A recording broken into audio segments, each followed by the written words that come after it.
Now, the White House Correspondents Association dinner kicks off shortly, very shortly, in the US as people begin to arrive to celebrate its 100th anniversary. It's referred to as the Nerd Prom, and it's a red carpet event where politicians, celebrities and the media rub shoulders.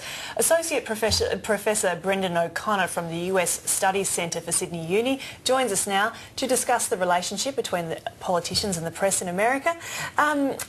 Just how important is this dinner to bring these sometimes disparate groups together? Well, it's so important they dedicate a week to it. It's not just one event, it's a series of events where the press, as you said, gets to mix with celebrities, get to mix with people who pretend to be political advisors on some of these shows like House of Cards. And I think you've called it Nerd Prom. This is a chance where the press gets to feel like they're the most important people in America. They get to sort of show off as... And that's the way it should be, let's be honest here. Brendon, let's just make a comparison then. What's the relationship between the White House and the media when we compare it with the relationship between the media here in Australia with parliamentarians? I think it's probably more cosy because more people live in Washington DC. It's a much bigger city. I think the relationship has been criticised probably quite rightly for not really being one of a kind of watchdog, but more a bit of a lapdog.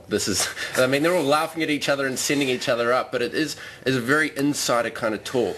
And this guy, Mark Leibovich from the New York Times, did a fantastic job on sort of sending this up recently in a book called This Town. You're talking about sending it up. Let's just go to a clip. And in fact, we're seeing we're seeing a Bush double here at the moment. Let's just have a bit of a listen to when George W. Bush turned up one year. Distinguished guests, ladies and gentlemen, here I am.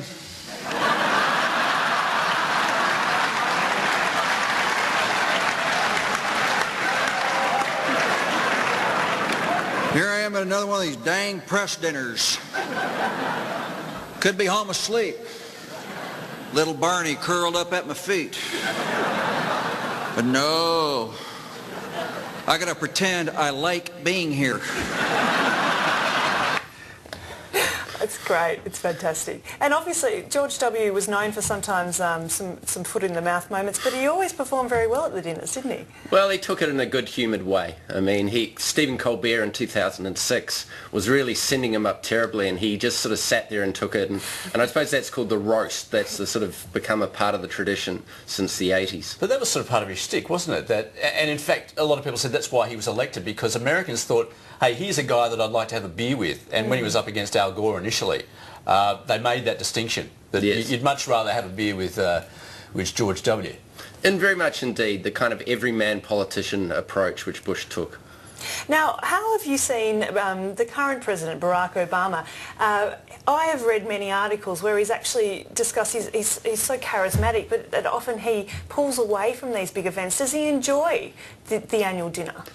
I don't think so. I mean, I think Obama wants to get on with governing. I think he sees his relationship with the press as one to control. I mean, these events are pretty contrived. He gives good speeches, he makes good jokes that are written by someone else probably. But, as you say, very scripted though. Yes, indeed. I mean, and he's probably realises he has to turn up, that it would look sort of, poor humoured if he didn't turn up. But I think there's been a lot of criticism that Obama has kept the press at arm's length. The press probably were very excited in 2008 about him, but have complained a lot about the treatment they've received during the Obama White House. Now, I think we have some vision from Barack Obama at last year's dinner that we might try to bring to you now. Dowd said, I could solve all my problems if I were just more like Michael Douglas in The American President. And I know Michael's here tonight. Michael, what's your secret, man? Could it be that you were an actor in an Aaron Sorkin liberal fantasy? So, Brendon, what would the average American make of this then? I mean, obviously the media, the journalists get the humour, and they understand this relationship. But how's it go down in mainstream America? I think the roast would go down well. The sense that the politicians are being taken down a peg or two. But I think overall you're probably right that it's an insider's story. It's a kind of love fest of we're part of this special world and, no one else is quite able to break through or wants to break through. I imagine, Washington DC works on a lot of gossip and it's a kind of a terrible kind of insider language a lot of the time in DC. So I think some of it would leave people cold, and there has been quite a lot of criticism, even within the press, of this event getting out of hand. Okay, I think we might also just have a look at some of the live pictures that are coming in this year. We discussed earlier that this is not just for the media and for the politicians, but also it's become a red carpet event. No doubt we'll see Kevin Spacey this year for all of us who are all slightly obsessed with House of Cards. But Brendon, just while we're watching these pictures come in, you discussed that relationship. It might be an insider's relationship, and yet it's a crucial one, isn't it, though, for presidents across the ages to have a relationship of some sort with the press in order to get their message across to the broader population. Indeed, indeed. I mean, it's one that you've got to play very well, and you could say that Obama has tried to persuade in lots of ways on inequality, on doing more about the environment, and you could say, well, it hasn't been hugely successful. The ideas have got out there a bit more than they would previously, but it doesn't mean the policies have changed in Washington. So I think that massaging of the press is incredibly difficult in Washington. You could say that, the actor Ronald Reagan maybe did it the best in some regards, and ever since there's been this kind of struggle to work out how to play the press. Brendon O'Connor from the US Studies Centre. Thanks so much. My pleasure.